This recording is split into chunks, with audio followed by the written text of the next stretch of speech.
नमस्कार, मैं किरण चौधरी संकल्प क्लासेस जयपुर के डिजिटल प्लेटफॉर्म पर आपका स्वागत करती हूँ।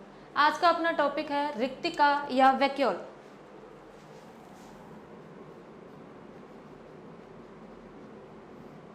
रिक्तिका यानी कि वैक्यूल।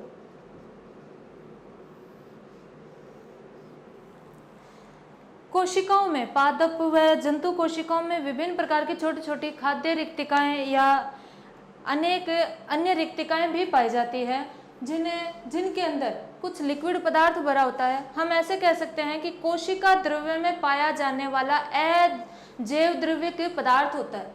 तो हम ऐसे कहें कि रिक्तिका जो होती है, रिक्तिका क्या है? कोशिका द्रव्य में या कोशिका में पाए जाने वाले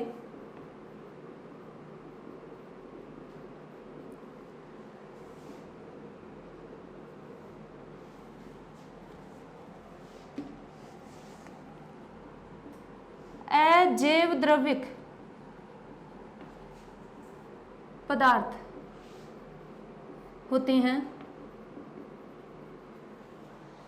स्थिति की बात करें तो पादप कोशिकाओं में ये क्या है, केंद्र के अंदर पाई जाती है, यानी कि कोशिका के बिल्कुल सेंटर में बड़े आकार की रिक्तिकाएं प्रेजेंट होती है, जबकि जंतुओं में खाद्य रिक्तिकाओं के रूप में छोटी छोटी रिक्तिकाएं पाई जाती है, जिन्हें हम खाद्य रिक्तिकाएं, फूड वैक्यूल्स कहते हैं। तो कार्य के आधार पर हम 4 प्रकार की रिक्तिकाओं की बात करेंगे। कार्य के आधार पर देखते हैं 4 प्रकार की रिक्तिकाएं पाई जाती है।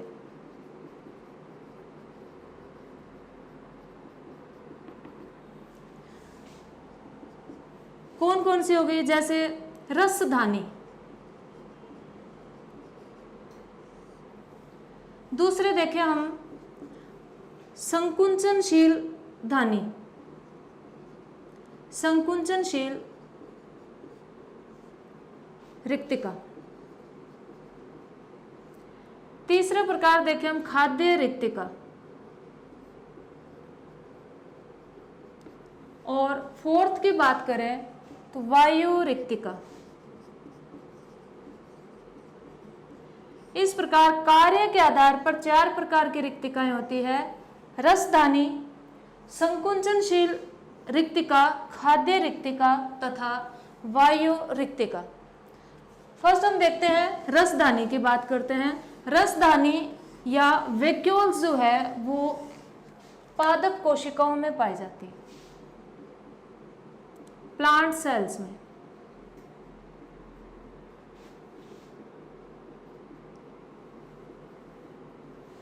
हमने पहले भी जब लास्ट क्लास में, पिछले क्लासेस में पढ़ा था, तो हमने इस रिक्तिका के बारे में बात की थी कि पादप कोशिकाओं में केंद्र के अंदर बड़ी रिक्तिका पाई जाती है। हम ये कोशिका की बात करते हैं, ये आपकी प्लांट सेल है, इसी तरह की शेप होती है प्लांट सेल की। तो इस प्लांट सेल के अंदर यहां पर देखें हम, ये क्या है, इसकी कोशिका झिल्ली है। तो इसकी अगर बात करें तो इसके केंद्र में, पादप कोशिका के जस्ट सेंटर के अंदर इस तरह से एक बड़ी रिक्तिका पाई जाती है, जिसे हम रसधानी या वैक्यूल्स कहते हैं। वैक्यूल, ये जो रिक्तिका है, इसके केंद्र में स्थित होने के कारण इस कोशिका द्रव्य के जितने भी ऑर्गेनेलिज है वो सारे के सारे परिधि की ओर चले जाते हैं। इस तरह से ये जो केंद्रक है ये परिधि की ओर आ गया, माइटोकॉन्ड्रिया आ गया, हरित लवक आ गए। इस तरह जितने भी कोशिकांगक है वो कहां पर चले जाएंगे? परिधि पर चले जाएंगे। क्यों? क्योंकि बीच का एरिया तो इसने घेर लिया सारा का सारा। किसने? रसधानी ने घेर लिया। अब इस रसधानी के अंदर कोशिका रस पाया जाता है, निर्जीव पदार्थ होता है। रसधानी एक तरह से निर्जीव पदार्थ है। ये क्या है? इसके अंदर कोशिका रस भरा होता है, इसे हम सेल सेप कहते हैं। कोशिका रस, सेल सेप। ये जो इसके चारों तरफ झिल्ली पाई जाती है, ये रिक्तिका का एकमात्र लिविंग पार्ट होता है, जीवित भाग होता है, जिसे हम यानी कि रिक्तिका की झिल्ली को हम टोनोप्लास्ट कहते हैं। टोनोप्लास्ट। टोनोप्लास्ट जो है वो इसका क्या है, लिविंग पार्ट है, लिविंग पार्ट। जबकि यह क्या है, कोशिका रस जो है वो नॉन लिविंग है, नॉन लिविंग भाग है। अब इस कोशिका ये जो झिल्ली है इसके बारे में एग्जाम में कई बार पूछ लिया गया है, पूछ लिया जाता है कि रसदानी या वैक्यूल की झिल्ली क्या कहलाती है, टोनोप्लास्ट कहलाती है, जो इस रिक्तिका का एकमात्र जीवित भाग होता है। ये अपना जो कोशिका रस है इसके अंदर पादपों में जो कलर के लिए रेस्पॉन्सिबल जो होते हैं वर्णक, पिगमेंट जिसे कहते हैं, तो इसमें पिगमेंट्स पाए जाते हैं, वर्णक या पिगमेंट्स उपस्थित होते हैं। और अन्य पदार्थ भी भरे रहते हैं, लवणीय, अन्य लवण भी, साल्ट वगैरह इसके अंदर प्रेजेंट होता है। पिगमेंट्स की अगर अपन बात करते हैं तो इसमें मुख्य रूप से दो प्रकार के पिगमेंट्स पाए जाते हैं, एंथोसाइनिन, एंथोसाइनिन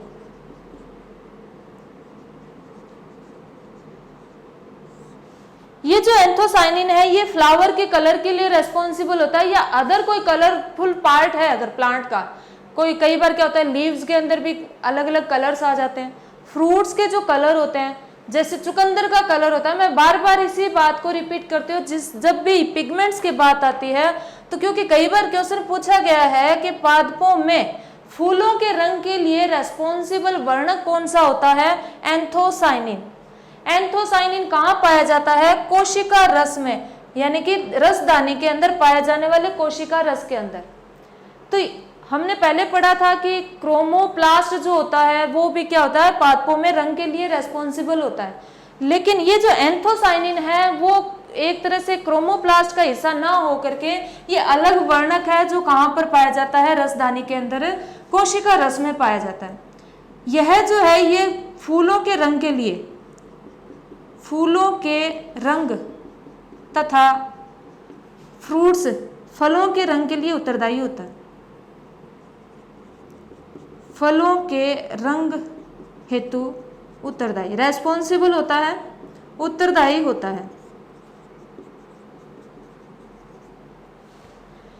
ये जो एंथोसाइनिन पिगमेंट है ये नारंगी रंग, नारंगी या नीले रंग का, नीला रंग या फिर क्या है लाल रंग देता है। इसके अलावा एक और पिगमेंट पाया जाता है एंथोजेंथिन, एंथोजेंथिन नामक पिगमेंट्स। जिस तरह से क्रोमोप्लास्ट में जेंथोफिल येलो कलर प्रदान करता है उसी तरह से एंथोजेंथिन्स जो होते हैं वो मुख्य रूप से पीला रंग प्रदान करते हैं, येलो कलर। एंथोसाइनिन जब वो अलग अलग पीएच के ऊपर अलग अलग रंग देता है, जैसे मान लो मैंने यहाँ पर 3 रंग लिख दिए इसके, बैंगनी रंग भी होता है। आपने चुकंदर का रंग देखा होगा तो वो पर्पल ज्यादा होता है, तो चुकंदर का रंग के लिए कौन रेस्पॉन्सिबल है, एंथोसाइनिन। अब ये जो है अलग अलग पीएच पर अलग अलग रंग देता है। मैं कहूं कि यह जो है अम्लीय पीएच पर, एसिडिक मीडियम पर यह लाल रंग देता है। कौन, एंथोसाइनिन की बात कर रहे हैं। उदासीन पीएच पर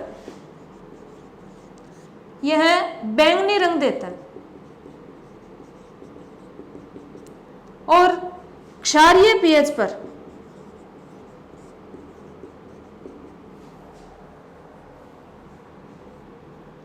यह ये नारंगी रंग देता है, नारंगी रंग। तो अलग अलग पीएच के ऊपर अलग अलग कलर प्रदान करता है। अम्लीय पीएच पर लाल रंग देता है, उदासीन पीएच पर यह बैंगनी रंग का शो होता है और क्षारीय पीएच पर यह नारंगी रंग का शो होता है। तो हमने देखा कि ये जो है रसदानी प्लांट की कोशिका के मिड में, सेंटर में पाई जाती है और इसमें मुख्य रूप से क्या पाए जाते हैं, 2 प्रकार के वर्णक, मुख्य रूप से 2 प्रकार के वर्णक उपस्थित होते हैं, एंथोसाइनिन और एंथोजेंथिन।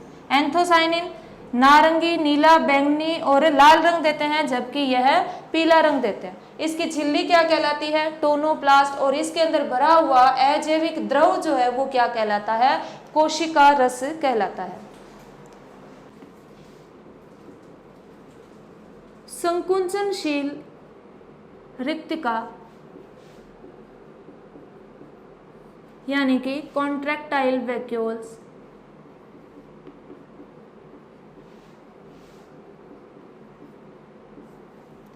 ये जो संकुचनशील रिक्तिका है यह उन एनिमल्स में पाई जाती है, उन जंतुओं में पाई जाती है जो एक्वेटिक होते हैं। एक्वेटिक भी दो प्रकार के होते हैं, एक तो लवणीय होते हैं और एक अलवणीय होते हैं। मरीन वाटर में प्रेजेंट होते हैं और एक फ्रेश वाटर में प्रेजेंट होते हैं। तो जो एनिमल स्वच्छ जल में पाए जाते हैं, फ्रेश वाटर में पाए जाते हैं, स्वच्छ जल में, जिसे हम फ्रेश वाटर कहते हैं, फ्रेश वाटर या अलवणीय जल, अलवणीय जल में पाए जाने वाले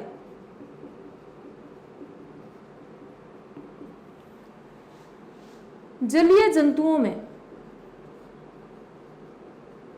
जलीय जंतु यानी कि एक्वेटिक एनिमल्स में यह रिक्तिका पाई जाती है, संकुचनशील रिक्तिका पाई जाती है।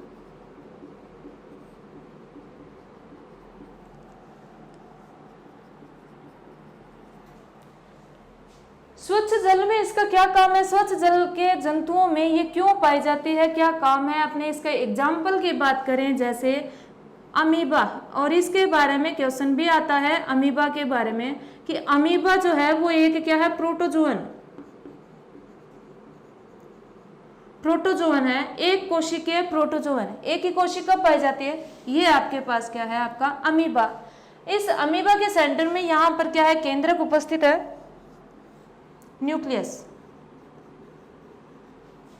केंद्रक। इस अमीबा के अंदर यहां पर संकुचनशील रिक्तिका पाई जाती है, कॉन्ट्रैक्टाइल वैक्यूल।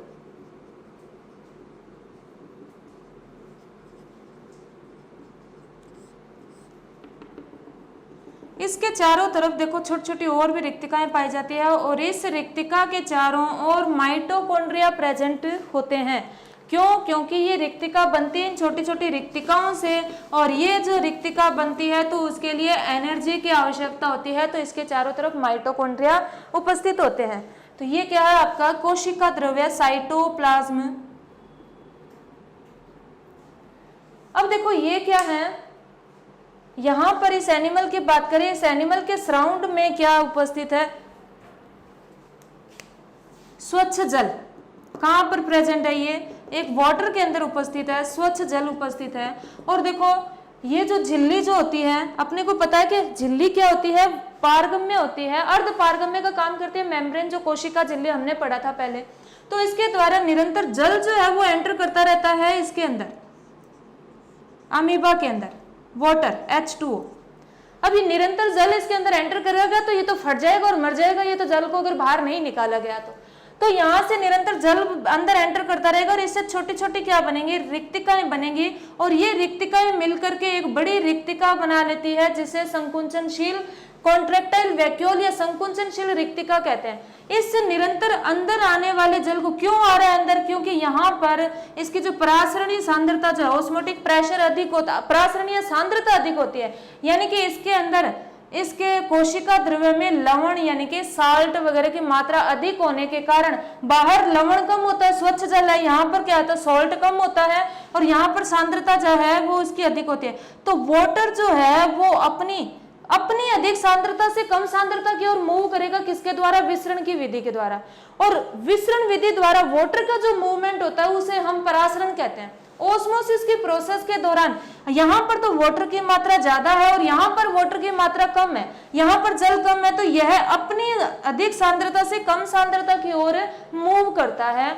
ठीक है, तो इस कारण इस कोशिका द्रव्य के अंदर जल की अमाउंट ज्यादा हो जाती है, इसी जल को बाहर निकालने के लिए बार बार कॉन्ट्रैक्टाइल वैक्यूल बनती है। बनने के बाद ये इस कोशिका झिल्ली के पास जा करके और इस तरह से इस जल को बाहर निकालती है, फिर वापस बन जाती है, फिर बाहर निकालती है। तो इसलिए स्वच्छ जल के अंदर पाए जाने वाले स्वच्छ जलीय जो जंतु हैं उनके अंदर इस तरह की कॉन्ट्रैक्टाइल वैक्यूल्स पाई जाती है जो निरंतर अंदर प्रवेश करने वाले जल को कोशिका से बाहर निकालने का कार्य करती है।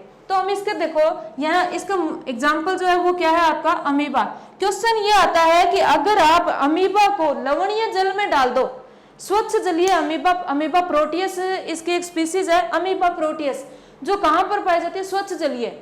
अगर आप इस अमीबा प्रोटियस को स्वच्छ जल से निकाल करके समुद्र के जल में डाल दो, यानी कि लवणीय जल में डाल दो, तो वो क्या होगा, तो उस दौरान ये कॉन्ट्रैक्टाइल वैक्यूल गायब हो जाएगी। क्यों, क्योंकि वहां पर देखो ये यहाँ बाहर भी लवण है अंदर भी लवण है, तो देखो जल के अमाउंट को कंट्रोल करने की जरूरत ही नहीं है और ये जो कॉन्ट्रैक्टाइल वैक्यूल बनना ही बंद हो जाएगी, बनी हुई कॉन्ट्रैक्टाइल वैक्यूल गायब हो जाएगी। ये क्वेश्चन बनता है कि अगर आप अमीबा को स्वच्छ जल से लवणीय जल में डाल दो तो क्या फर्क पड़ेगा, क्या इफेक्ट पड़ेगा, संकुचनशील रिक्तिका जो है वो गायब हो जाएगी। ठीक है, अब इसका कार्य देखते हैं कि इसका मुख्य कार्य क्या हो गया। संकुचनशील रिक्तिका का कार्य क्या हो गया कि कोशिका में प्रवेश करने वाले, निरंतर प्रवेश करने वाले, कोशिका में निरंतर प्रवेश करने वाले जल को कोशिका से बाहर निकालने का कार्य करती है, कोशिका से बाहर निकालने का कार्य करती है।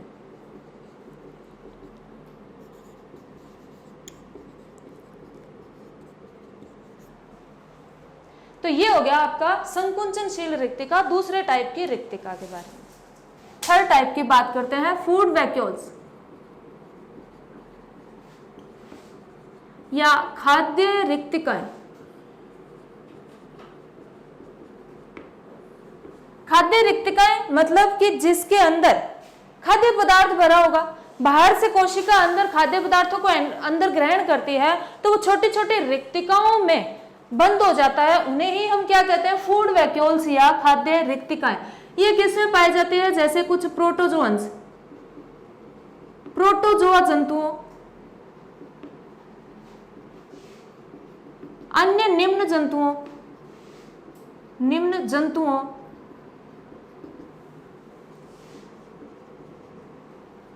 इनमें तो पाई जाती है। और उच्च जंतुओं में अगर बात करें, उच्च जंतुओं में पाए जाने वाली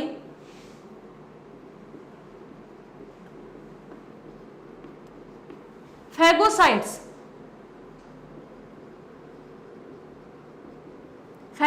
यानी जो भक्षाणु जो होते हैं उन्हें हम क्या कहते हैं, फैगोसाइट्स, जो क्या करती है, किसी न किसी प्रकार के बाह्य पदार्थों को क्या करेगी, खत्म करेगी। ठीक है, तो फैगोसाइट्स में फूड वैक्यूल्स पाई जाती है। हम बात करें जैसे लाइसोसोम, या हम बात करें एंडोसोम्स। एंडोसोम हम पढ़ चुके हैं बहुत बार। एंडोसोम्स क्या होता है, एंडोसोम्स ये क्या है, एक प्रकार की खाद्य रिक्तिकाएं होती है जिनके अंदर फूड का डाइजेशन होता है। ठीक है, तो फूड वैक्यूल्स यानी कि प्रोटोजोआ जंतुओं, अन्य निम्न जंतुओं, उच्च जंतुओं में पाए जाने वाली फैगोसाइट्स को ही हम क्या कहते हैं, फूड वैक्यूल्स कहते हैं।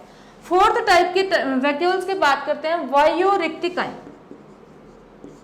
रिक्तिकाएं, या हम इसे कहेंगे एयर वैक्यूल्स।